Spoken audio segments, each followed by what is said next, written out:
Haleluya. Selamat pagi. Kita bertemu lagi dalam program doa pagi GPDI Budi Mulia. Semoga hari ini berkat Tuhan melimpah kepada saudara sekalian melalui firman Tuhan dan doa. Mari kita awali semuanya ini dengan doa. Kami datang kepadamu Tuhan, Bapa yang kami puja. Kami mengucap syukur, Tuhan berkati kami lagi dengan hari yang baru, dengan tubuh yang sehat. Kami akan nikmati pagi ini mendengar firman Tuhan. Kami akan berdoa bersama, kiranya Tuhan berkati kami sekalian. Hari ini dengan berkat-berkat sorga. Kami awali program doa pagi ini dengan mengucap syukur dalam nama Tuhan Yesus Kristus. Haleluya. Amin. Efesus pasal 5 ayat yang kelima.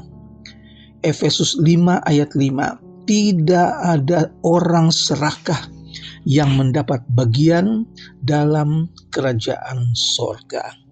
Masih ingatkah cerita tentang sang panglima Raja Aram? Namanya Naaman. Naaman adalah seorang yang terpandang di hadapan tuannya dan ia sangat disayangi. Tetapi Naaman, si pahlawan tentara itu, sakit kusta. Dan penyakit kusta di zaman itu belum ada obatnya. Dan orang yang sakit kusta harus diasingkan dari keluarga, diasingkan dari masyarakat. Itu sebabnya kusta sangat ditakuti orang pada waktu itu. Di rumahnya Naaman ada seorang pembantu anak yang masih muda. Naaman bawa dia dari Israel dan perempuan muda ini menjadi pelayan di rumahnya Naaman. Ketika perempuan muda ini mendengar bahwa Naaman menderita sakit kusta, maka perempuan kecil ini ceritakan kepada nyonya Naaman, seandainya Tuan Naaman mau pergi ke Samaria, di sana ada seorang nabi yang dapat menyembuhkan penyakit kustanya. Istri Naaman menceritakan ini kepada Naaman, suaminya, dan Naaman mau bertemu. Dia mau pergi ke Samaria untuk mendapatkan Nabi Elisa. Sesampainya di rumah Elisa, Naaman disambut oleh pembantu Elisa bernama Gehasi. Dan Gehasi memberitahukan kedatangan Naaman kepada Elisa. Namun Elisa tidak mempersilahkan Naaman masuk. Elisa tidak menyuguhkan minuman ringan kepada Naaman. Namun Elisa hanya katakan kepada Gehasi, sampaikan kepada tamu itu, Naaman, pergilah ke sungai Yordan dan mandilah di sana 7 kali, maka dia akan sembuh. Saudara, ketika Naaman mendengar ini, dia merasa dongkol karena dia pikir dia seorang panglima yang dihormati. Siapa tahu disuruh masuk dan Elisa akan melapangkan tangannya dan mendoakan untuk kesembuhan Naaman. Tetapi dari dalam Elisa hanya berteriak, suruh Naaman pergi ke sungai Yordan dan mandi di sana 7 kali, maka Naaman akan menjadi sembuh. Pegawai-pegawai Naaman membujuk Naaman supaya ikuti saja apa yang dikatakan oleh nabi itu. Kan Tuhan ingin sembuh dan apa yang disuruh itu tidaklah berat. hanya mandi 7 kali di sungai Yordan. Maka Naaman pun mengikuti petunjuk dari pegawai-pegawainya dan mereka pergi ke sungai Yordan. Naaman dalam hati katakan, mengapa harus sungai Yordan? Bukan di sungai-sungai yang lain itu masih ada sungai yang lebih baik, yang lebih bersih. Tetapi akhirnya Naaman pergi juga dan mandi di sana 7 kali, saudara. Dan betapa kagetnya Naaman ketika setelah 7 kali dia mencelupkan dirinya di sungai Yordan tersebut, maka terjadilah kesembuhan kepada diri Naaman.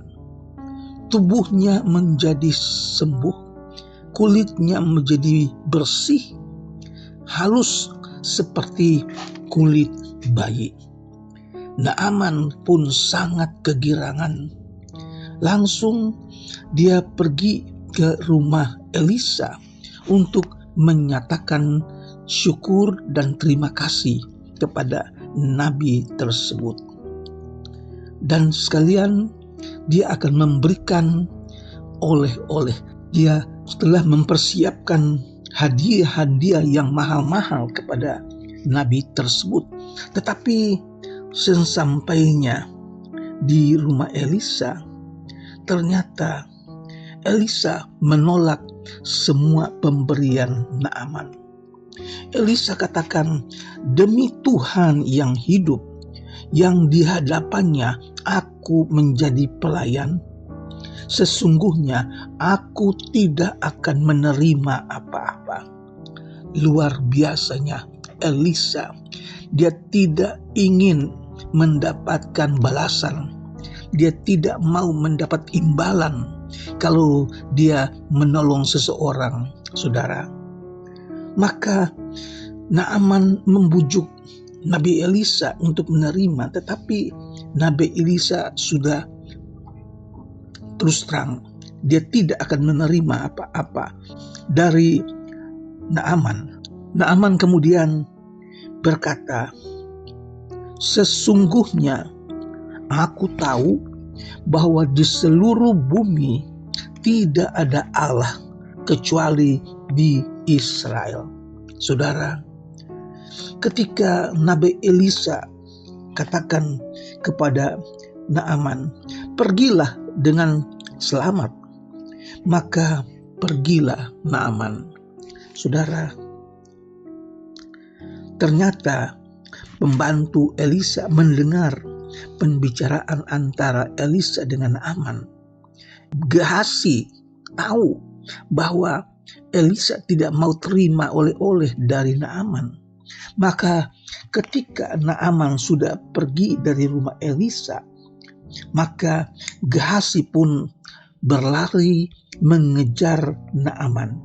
Saudara, ketika Naaman melihat ada orang yang berlari mengejarnya, ia menghentikan keretanya. Gehazi datang kepada Elisa dan dia berbohong. Dia katakan bahwa baru saja mereka kedatangan 2 orang tamu, 2 orang muda dari pegunungan Efraim dan dari rombongan Nabi. Dan Nabi Elisa menyuruh aku meminta kepadamu 1 talenta perak dan 2 potong pakaian. Saudara, 1 talenta itu sama dengan 34 kilogram. Maka Naaman pun turun dan memberikan 2 talenta perak, 70 kilogram perak, dan 2 potong pakaian diserahkannya kepada Gehazi. Gehazi menyembunyikan 2 talenta dan 2 potong pakaian disembunyikan di rumahnya. Tetapi baru saja ia masuk, tampil di depannya berdiri Elisa. Elisa bertanya, "Dari mana kamu, Gehazi?" Gehazi katakan, "Aku tidak kemana-mana, Tuan." Elisa berkata, "Bukankah hatiku ikut pergi ketika orang itu turun dari keretanya mendapatkan engkau? Engkau telah menerima perak, dan dengan itu engkau dapat membeli kebun zaitun, kebun anggur, kambing domba, lembu sapi, budak laki-laki dan budak perempuan. Tetapi penyakit kusta Naaman akan melekat kepadamu dan kepada anak cucumu untuk selama-lamanya."